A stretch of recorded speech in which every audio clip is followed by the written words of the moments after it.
Hi, I'm Greg Gutfeld. I have a brand new show on the Fox News channel tonight, right now. One of the great things about becoming a host, you get to join the Host Club. It's totally exclusive. Nobody knows about it. I'm finally a member. I'm joining. I didn't even know where it was until now, and here it is. Let's check it out. I'm excited. Hello. Sizzling. All right. Short stack. All right. All right. All right, what do you want? All right. I can do it. I like this. I like Hey, guys. this. I can do it. I can do it. What do you So want? this is where all you guys hang out. Dude, this is for hosts only, man. I have a new show. I'm actually a host now. I have my own show. No way. Hey, you know what? You should just get out of here. The door's right there. Okay? Can I get another card? Exit sign right there. Yeah, yeah. See you later, Shorty. Yeah. Good luck, mate. Is he still talking? Is he still standing there? Okay, so really, they're going to give this dude a show? Yeah. That's what they said. Not happening. Yeah, 1 year away, but you would think it's tomorrow. And we are less than 6 months away. 11 weeks away. 2 months away. It's 27 days from now. Exactly 1 week to go. 24 hours from now. All comes down to tomorrow. And none of his peers so far has seen fit to be at least a little bit ashamed. When he talks about himself, he's awful. Absolutely despicable. I firmly believe that. He is one of the most insufferable people. I think he's a jerk, but I have no reason to believe he's a racist.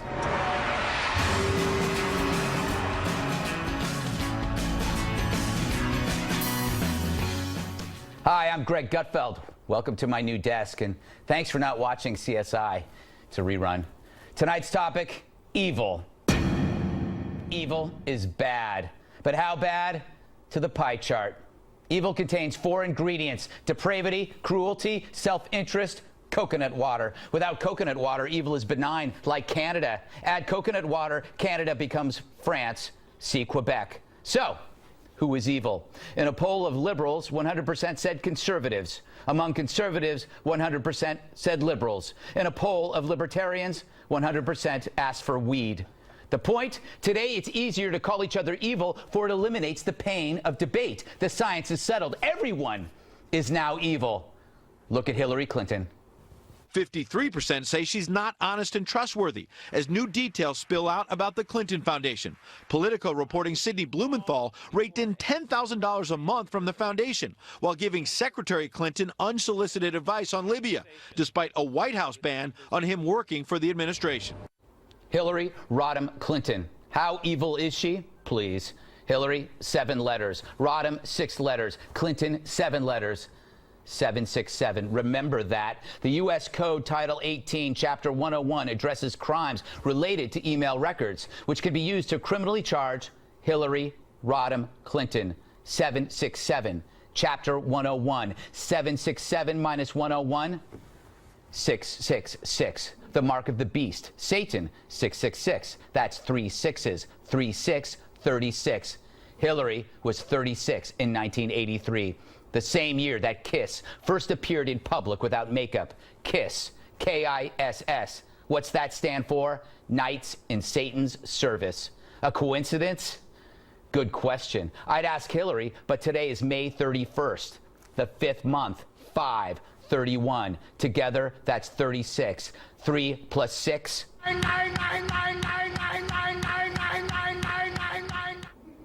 Now look at me, Greg Gutfeld. Gregory John Gutfeld. 7 letters, 4 letters, 7 letters. That's 18. 18. Russ Wheeler was number 18 in the film Days of Thunder. He almost killed Cole Trickle.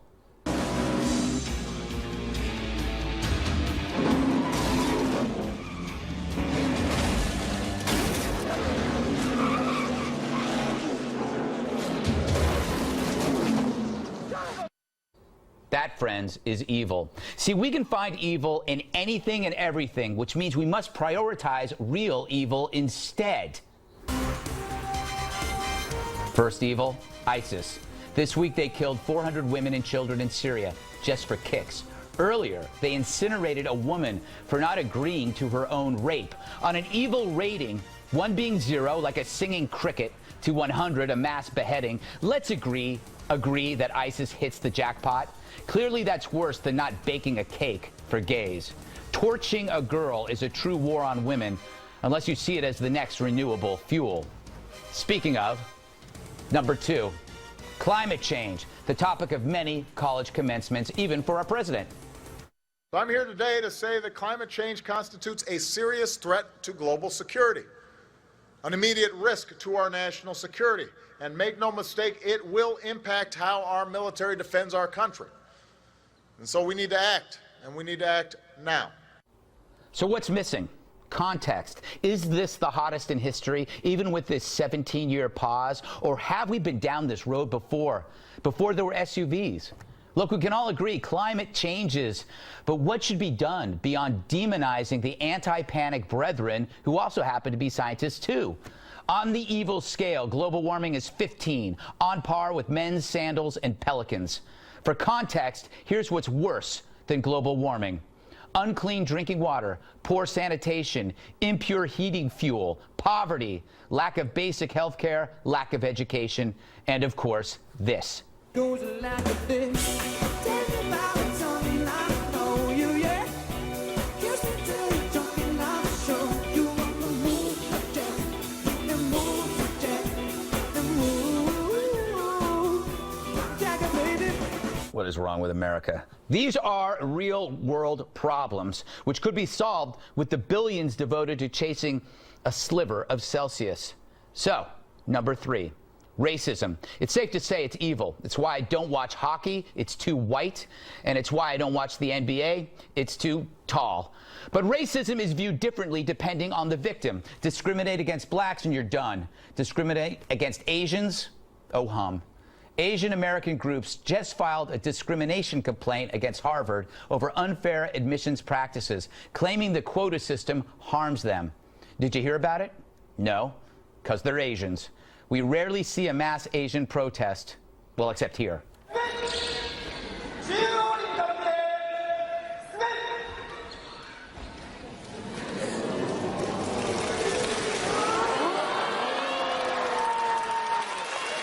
Amazing.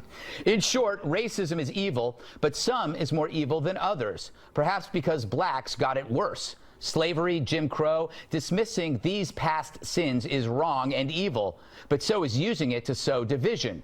This conflict is as old as Thomas Jefferson. He wrote the Declaration of Independence and owned slaves. He's so two-faced, his head should have been on both sides of the nickel. But do you throw this baby out with the bigotry? What made this country the best ever is still present, even with our past blunders. Sadly, the programs used to remedy such sins haven't helped much. Let's admit, the left and right make mistakes, but the progressive solutions are disastrous. Maybe it's time the left let the right help. At this point, can it get any worse? I say enough division. Remember when you loved the Steelers and I loved the Raiders and we both hated commies? Can't we do that with ISIS? But sadly, the world's changed. Ideology is a team sport now. Identity is the new patriotism. So it's no longer who's wrong, but who's evil. But maybe it's time for some forgiveness. Let's stop attacking intent, and instead, let's go after judgment. I can be right, but I can be wrong too.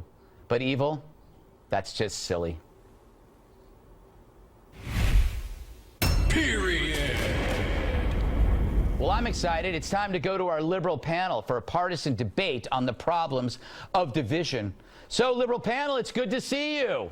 Hey, great to be here. Congratulations on your new show. Why, thank you. I appreciate it. You know, this new divisive atmosphere seems to be getting worse, but I have to say, I think it's the liberals are stoking it. Don't you agree? Isn't that divisive to say the liberals are stoking it? You've just said something very, very divisive. Yes. Yes. You're right. Yes. I did. Good, we agree. No, I do. But the point is, I want this divisiveness to end, but it's the left that keeps stoking it. So I'm asking the left to stop. That's not being divisive. I'm extending the hand. Just one side is stoking it. Hey, by the way, you know what's worse than Kiss Without Makeup? You know what's worse than Pelicans? No Planet. No, oh, really? That's how you see this? That suddenly, because of a slight degree increase in Celsius, the planet's going to implode. It's more than a slight degree, and it happens over time, and that's what's really going to be the bigger problem overall. Racism, yes, all those problems are evil. No planet, bigger evil. So you're saying the planet, based on computer models, is far more harmful, the destruction of the planet, than ISIS, which is currently beheading hundreds of people, killing and raping, but the projected climate models, which have been wrong every time, that's telling you it's more dangerous. Long time evil, no planet. It's called science. Please don't use the science card on me. I've been reading all the studies on climate change, and I'll tell you right now, we're going on 17 years of a pause. Do you understand that? A pause. Yes. This is the longest, hottest decade in history. Not in history. No, you're saying recorded. It is. No, but you know that it was hotter before we even had cars. It was. There's no proof of that. Oh, really? And in fact, it's climate scientists who are making these assertions, not scientists who are nothing to do with the climate. Oh, please. And I'm sure you're going to bring up the 97% myth that they all agree. But I don't want to talk about that because I'm tired of your wooden portrayal of leftism. How about this? Hillary Clinton. She is creating more division than any candidate by demanding that all women vote for women. I don't recall her saying that, but many people on the left like Bernie Sanders. Oh, why? Bernie? Why? No He's a Wall Street? socialist who relies on capitalism. He's selling T-shirts on his website so he could run his campaign. Suddenly you're against capitalism? Oh, I'm for capitalism. I'm against you and Bernie Sanders. You both have termites. Well, he's not a wall. I am. All right, go away. All right, now for the mandatory social media promotions. I'm contractually bound to tell you to follow the show on something called Twitter, at Greg Gutfeld Show. There's a predictable place. And to like the Greg Gutfeld Show page on Facebook, whatever that means. Charles Kuralt never had to do this, and he had a secret family. Anywho, let's go to a secret location that's probably 10 feet away, where we find National Review reporter Katherine Timpf. She's our op-ed for tonight. That means she'll be watching the show to see how we do, and then she's going to correct us later on. Probably not me. Hi, Kat. How's it going so far? Any thoughts or observations? It's very weird. Did you say a singing cricket is 0 on the evil scale? Yes. Like Jiminy Cricket. Right. So you're picking this weird, shriveled, creepy top hat thing for the sign of pure goodness. You could have picked anything. Yes. But Jiminy Cricket was something in my childhood that made me happy. Jiminy Cricket made you happy? Yes, he did. That makes a lot of sense. It's a talking insect. I notice you still have those fake cartoon glasses I see. My glasses are real. No, those Look, aren't. they're right here. Yes, I don't. Take them off, please. Are you sure? Nah, leave them on. All right. I don't think people will like me without them. Well, clearly, that's why. It's a self-esteem issue. But I got to move on. Thanks, Kat. See you later in the show. All right, as you know, the Republican presidential candidate field has grown dramatically in the past week. We now have, at last count, 19 candidates vying for the nomination.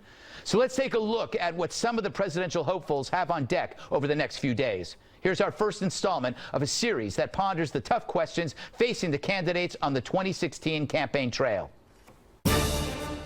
Coming up this week on the Campaign Trail 2016, Mike Huckabee rallies support in the heartland. But is he planning on financing his run by selling his G.I. Joe with the Kung Fu grip? I've still got it. It's in mint condition. Meanwhile, Hillary Clinton meets potential voters in Iowa. But is she considering changing her official title to Evil Lord Supreme Galaxy Space Commander in charge of global domination? I might. I'll have to ponder it.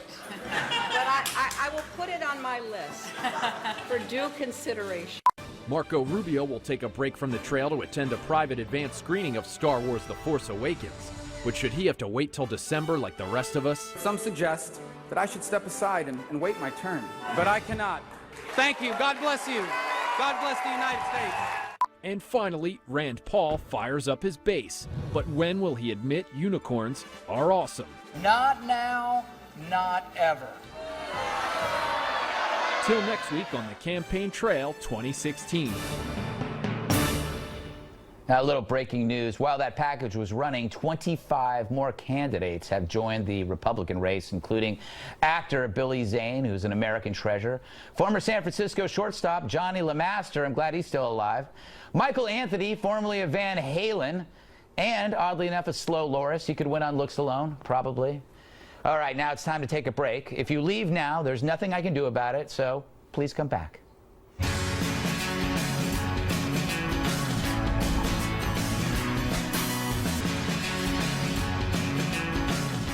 What about if I have a guest on that's boring, and he's supposed to be on for like 6 or 7 minutes?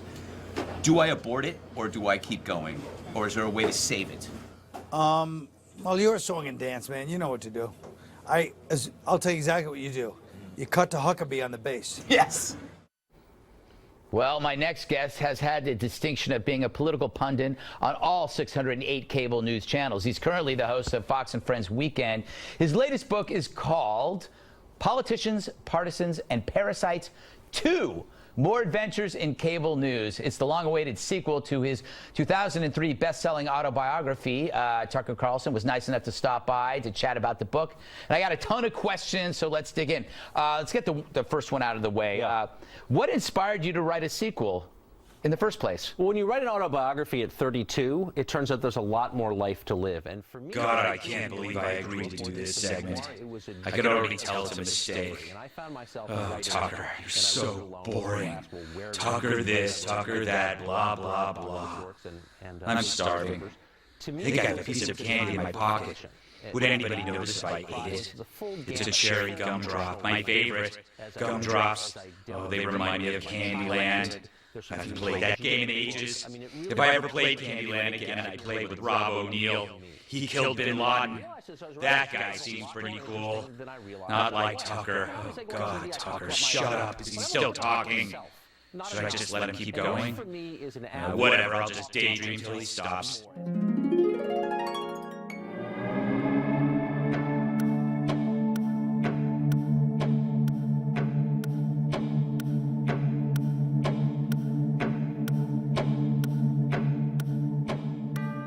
It's your move. Another blue. No, it's an ice cream cone. What do you get there? I think you gotta go to the ice cream cone. That is so wrong. This is gonna take forever. And double red. That's a winner. Nah. I beat the guy who killed Bin Laden. Well played, sir. Thank you, sir. Awesome. And thank you for your service. I'm interested, what is your life like after this happened? How has your life changed? Well, it's been different because I get recognized a lot more places, and I was very concerned about that initially. How would it be? And it's been overwhelmingly positive. Yeah. And actually, the best story that I haven't told yet, I had a woman in front of me in line, and she was kind of staring at me, and she elbowed her daughter. The daughter looked at me and said, we have a test about you on Monday. Wow. And I said, a test? What do you mean? And she said, current events class, we have a test about you. And I said, well, do you have a pen and paper? And she said, yeah. And I said, what's your name? And she said, Victoria. And I wrote, please give Victoria an A. And I signed it. And she said, what do I do now? And I said, now we take a selfie. And she said, well, when my teacher asked me what happened, what do I say? And I said, well, you tell her you took the assignment so seriously that you found me. That's fantastic. Yeah, so that, it's weird like that, but I get a lot of people coming up to me and just saying thank you for everything, and it's a noble cause and all that, so it's worth it. Yeah, well, I actually followed up with Victoria. It turns out she was expelled for this. They didn't believe her, and now she's actually in some kind of... And the selfie wasn't me, it was obviously Brad Pitt. Exactly. Well, now that you bring that up, if they're making a movie, which I think at some point they're going to be making another movie, who would you like to play you? I have some options. I have one too, and I bet he's on your list. Which one is yours? Jake Busey. Jake Busey? Yeah. That's good. You do have, but you don't look as mentally ill as Jake Busey. And my dad's not as crazy either. Exactly. You don't have that weird hereditary, wild-eyed insanity look. I was thinking more like a young Ron Howard. If you look a little bit like Ron Howard. Maybe Clint Howard. Have you ever seen Clint? No, I That's haven't. his other brother, Clint Howard. What about Cuba Gooding Jr.? That would be nice. That would be. You know what? Why should it be Cuba Gooding? That's what I'm thinking. If you were president of the United States, what would you do with ISIS? Well, with ISIS, we were playing Candyland, and that was the castle where they controlled it. I would make sure all of these players were U.S. Marines. I would send them up on a big Navy ship. Yes. Let the Marines get off and handle ISIS in the day and a half it would take. Yeah. And then I would try to work on a foreign policy with the rest of the unicorns and bobbleheads that can make it a happier place. And we all realize that even though it is Candyland, it's 2015, and there's no reason to murder each other just because we don't believe in the same thing. I want to ask you, okay, this operation that you took part in when you killed Bin Laden was called Neptune Spear. Yes. Who gets to name these? I don't know, but they do come up with some good ones every now and then. Yeah, I was thinking, I came up with a few. Unicorn Girdle, Operation Unicorn Girdle. It's like tightening the noose around a flabby unicorn. Operation Pegasus Chaps. Chaps are the pants without the back. And then just Operation Gutfeld, which could be anything. That sounds good. It could be anything at all, you can use that whenever you want. I think that would work. So, Rob, I kind of have an idea of how the bin Laden raid went down, but there are probably people who don't. And I was thinking, we don't have much of a budget. So if you could show us exactly what went down that night using the Candyland game board. We didn't have enough pieces to create the entire scenario. So I have some unicorns. Sure. Those are the helicopters. Over here, the game pieces, those are the brave, heroic SEALs who did the job. And this is bin Laden. Right back here, this is bin Laden. So what happened? We'd probably have to start with the spin first. Yeah. And then once we did, I think they would come in here and he would go like that. So that the helicopter went down. Right. Mm-hmm. And then they would go up the stairs like this and split off there. And then he would tackle them, and then the little cherry thing ends up right there. Yeah, and that's you. And you take, by the way, this is bin Laden, but we couldn't find a bin Laden doll, so we used Walter White. Well, Rob, this has been incredibly instructional and entertaining, but I would assume that this constitutes some kind of evidence that we should get rid of. Absolutely. Should we burn this? Once you start talking about yourself, by the way, and this is one of the things I learned in writing it, it's very hard to stop people like, oh, that's solipsistic. Wow, that was really insightful. Thanks, Tucker. Best of luck with the book. I know it's going to be a big hit. I smell a trilogy. All right, we'll be right back. Stick around.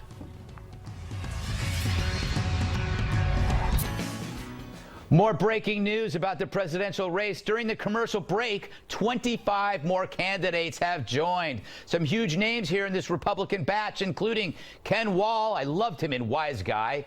Alf, a.k.a. Gordon Shumway. I'm guessing his birth certificate could be an issue.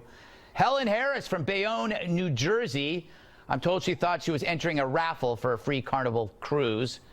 And also, Predator, the first candidate with dreadlocks. And finally, Bacon, who, according to a Gallup poll, is already leading in 3 states. All right, on Thursday, Louisiana Governor Bobby Jindal said he plans to sign a law that would soften penalties for pot use.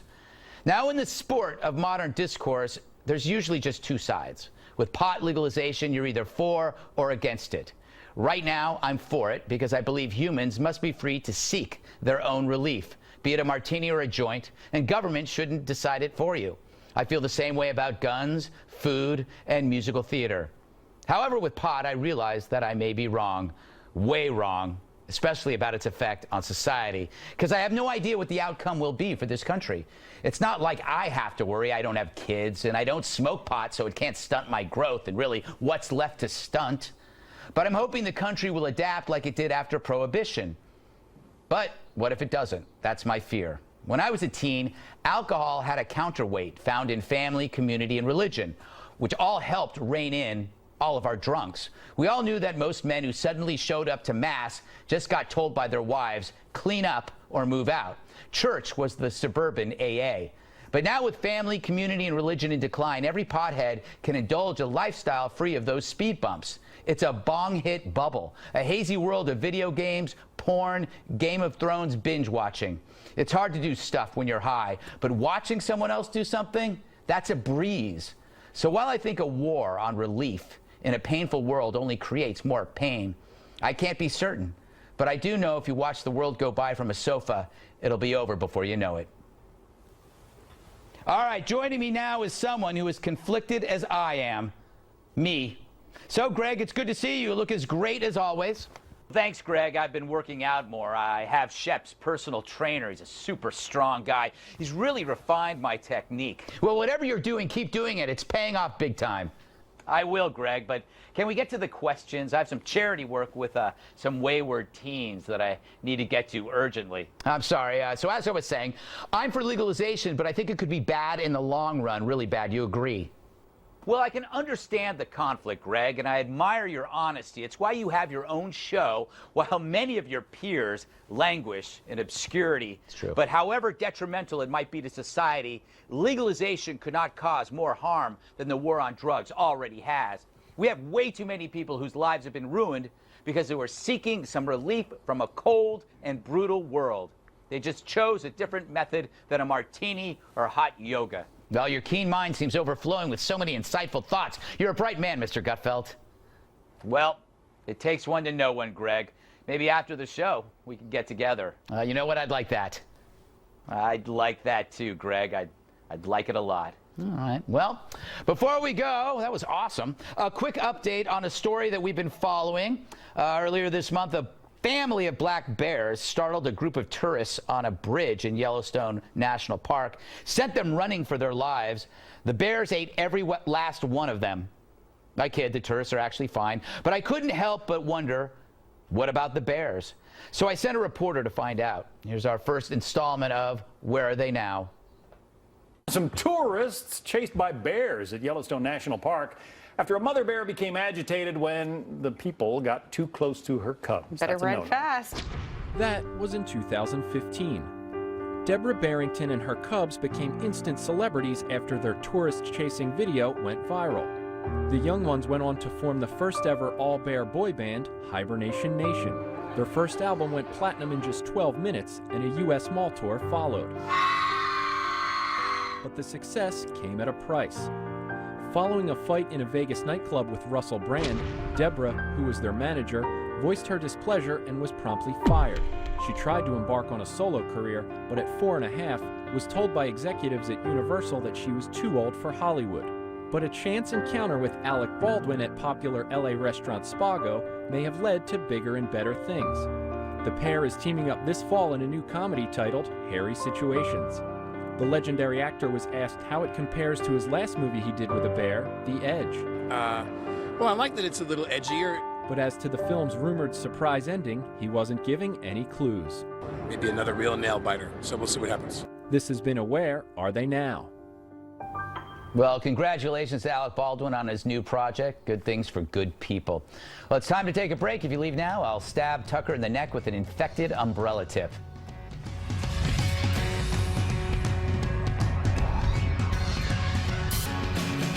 Do you know anybody who knows Channing Tatum? No. No? Why would I know someone who knows Channing Tatum? Well, you're kind of a celebrity. Kind of is exactly the operative word. Yes, so I'm not really in the mix. I don't know if you realize that. But I'm thinking maybe you might run into him at your parties and stuff. First of all, I don't go to those parties. Second of all, this is Fox. You're not going to get anybody that you think you're going to, you know what I mean? Who do you think I should shoot for then, if I'm going to be realistic? Dick Morris? Yes. It's a known fact that when people are interviewed on TV, they often say dumb things. Some people are so dumb it makes me laugh, and laughing always makes me feel better about myself. It's why we see so many man-on-the-street interviews to help us feel smarter ourselves. So I sent our resident correspondent, Joanne Nosuchinsky, to Times Square, which is known for its dummies. Our topic of inspiration, Harriet Tubman replacing Andrew Jackson on the $20 bill. So, Joanne, anything you'd like to say before we play the package? No. Take it away, me. Thanks, me. Well, there's nothing more American than women's history and money. And we're going to find out just how much history people here in Times Square know. Probably not a lot. Let's find out. So people say we need more women on U.S. currency, but there have already been 3 women on coins. Do you know who they are? Yes. That's Susan B. Anthony, Helen Keller, and Sacagawea. Right? That's right? Sacagawea? That's right. Yeah. No, that's very right. Great. And who was Susan B. Anthony? She was president of The National American Women's Suffrage Association, I think. I think that's right. Yeah. Very lucky guess. Very lucky guess. Good job, ladies. So I personally would love to see a female on the $20 bill, and I'd love for it to be one of our current Supreme Court justices. Can you name them?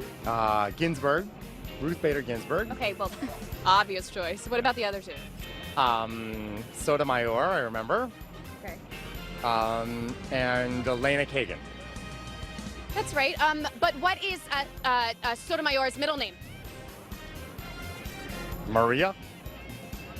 That's right. Harriet Tubman has been chosen to replace Andrew Jackson on the $20 bill. Great choice. But another nominee was Wilma Mankiller. Do you know who that is? Yeah, the first female chief of the Cherokee Nation. That's right. Who is the richest woman in the world? Christy Walton, Walmart Harris. Okay, well, how much is she worth? Like around 41.7 billion. Seriously? Like, how do you know this? So who was the first female U.S. treasurer? Georgia Nice Clark. You have got to be kidding me. I am thinking of a number between 1 and 10. What is it? 3? And a color? Orange. Oh, God. So, Joanne. Yeah. What happened there? That not only wasn't funny, it made us look bad. We were supposed to find expose America's ignorance, and you assured us you could do that. And what happened? I'd just like to take this moment to apologize not only to you, Greg, but to the network and the viewers, and most importantly, millennials. Mm-hmm. I kind of, let my generation down. With that one. I don't know what happened, Greg. I did everything you said. I went on Wikipedia. Mm-hmm. I found the most obscure questions I could find. I didn't even know the answers, okay? Yeah. And then I went up to people holding selfie sticks. Right. Because that's just like a magnet to the dumb, Yeah. Yeah. But I guess, it was just my unlucky break. But I will never make the same mistake twice, Greg. No. If you keep me on, I hope you do. I don't know. I'll do better. I think we need to send you to someplace dumber. We don't have the budget. Oh, I'll pay out of pocket. Maybe we can send you to Coachella or DC. Okay, DC would be better for me personally. Yeah. Because I like the cherry blossoms. Oh, that's good. That's where they are. Yeah. All right. Well, don't take it so hard. I know. I just feel, Greg. I just want to say, you're so talented and forgiving. Yes. And I really like that about you. All right. Well, that's good to know. Yeah. I'll put that into consideration somewhere. Well, Joanne, while you're wasting America's time with this segment, I'm told more people have decided to run for president. The GOP field is now up to, believe it or not, 100 candidates. The latest additions include Oakland A's outfielder Coco Crisp, who I think he could win on his name alone, an alpaca, which is a very, very, very underrated animal, I might add, and it's a mammal, a pack of killer bees, I'm not sure who their voting base is, and an old Commodore 64 computer. I could see that being a very trendy pick. And last but not least, the Seattle Space Needle has entered the race. It's a very large needle, Tucker. What do you think? It's sharp. It is sharp. It's a very sharp needle. I wouldn't want to fall on that. No, I tend to fall on sharp things, if you can ask any local emergency room. All right, we got to take a break. Up next, our op-ed, Katherine Timpf, tells us what we got wrong. You have exactly 3 minutes and 40 seconds to go make me a sandwich.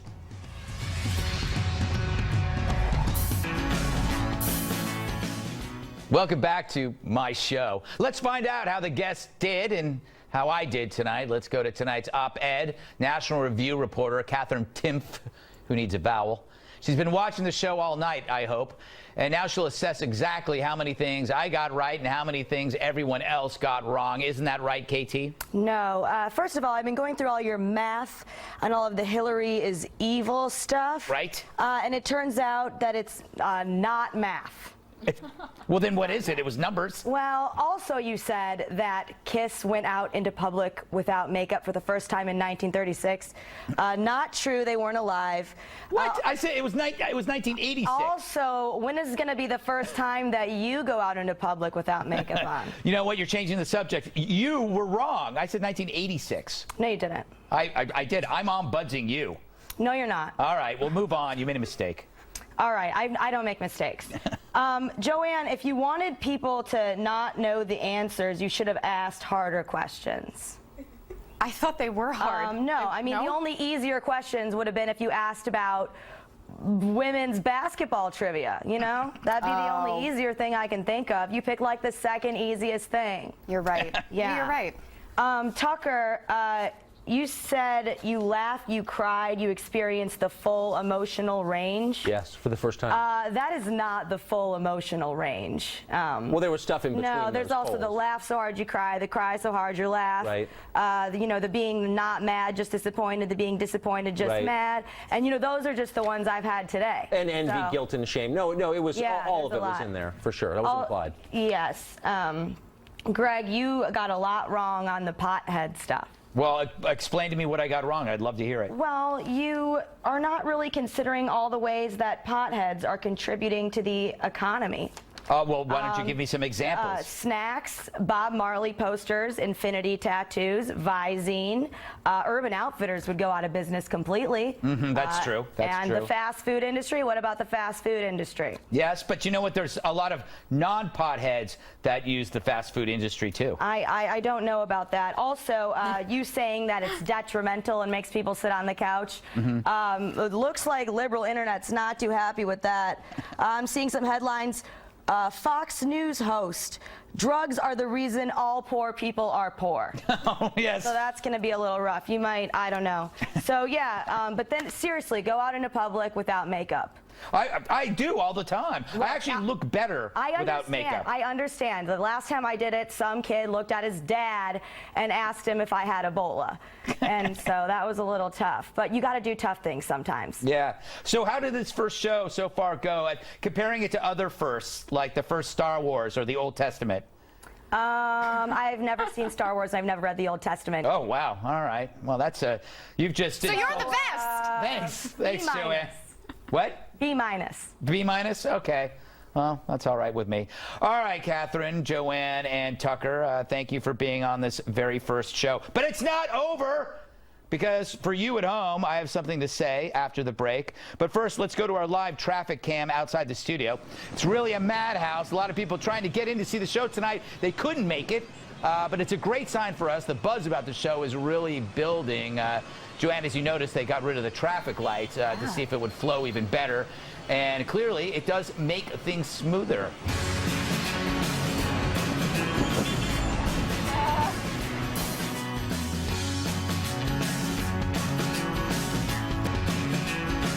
Should I have a kind of a signature sign-off when the show ends? You know, Johnny Carson used to do that kind of weird golf swing at the end of his monologue. Right. Do I need a sign-off?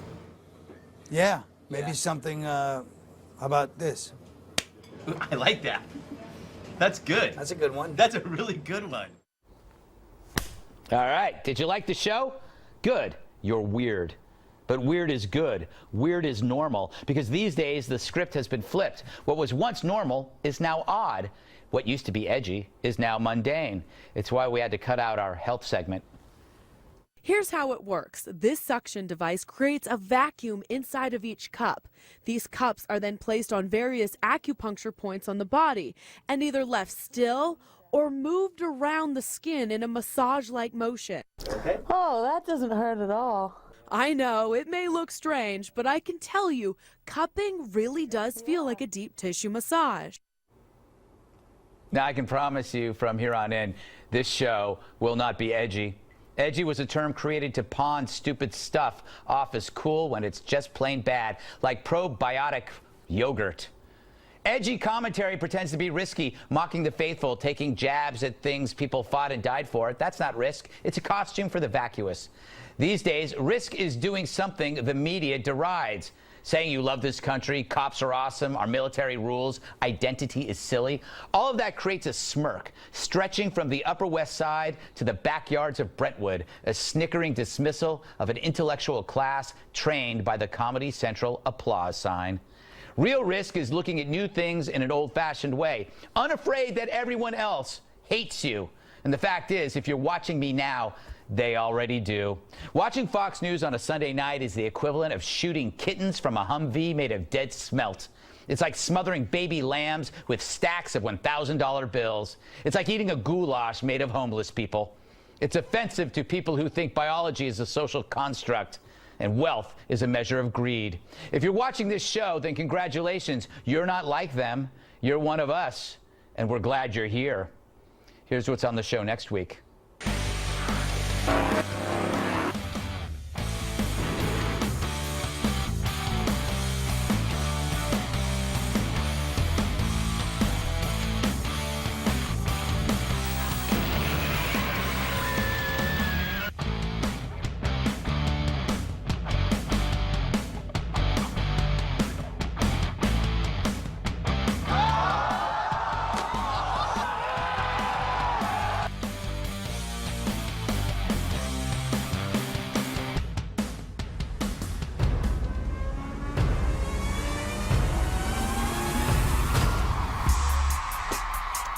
Now tell people to watch this show. If you don't, I will hunt you down and kill you with kisses.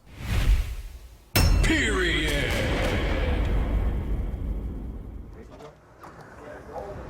Thanks. I'll see you later. Take care.